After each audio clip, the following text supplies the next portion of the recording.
Properly attaching ear tips to your JBL Tune Flex headphones is important for both sound quality and comfort.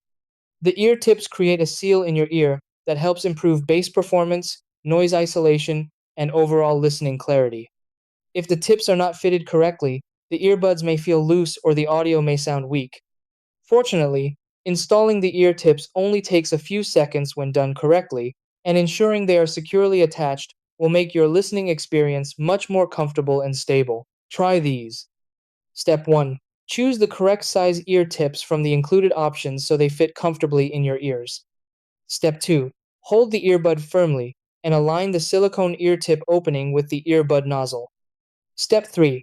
Gently push the ear tip onto the nozzle until it slides fully over the edge.